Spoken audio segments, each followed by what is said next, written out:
આ વાર્તા છે બાલીના જંગલોની, જ્યાં જાત જાતના સુંદર પક્ષીઓ રહેતા હતા.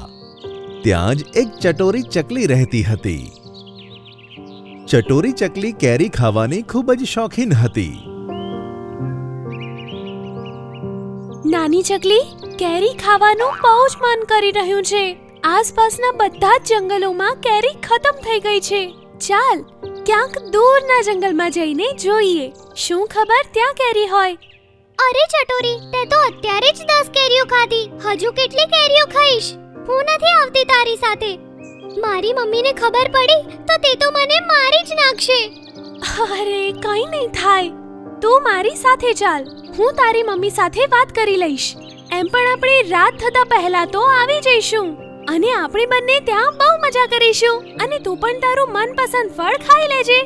અચ્છા, તો શું મને પણ મારું મનપસંદ ફળ ખાવા મળશે? હા હા જરૂર, પણ જો તું મારી સાથે આવે તો જ.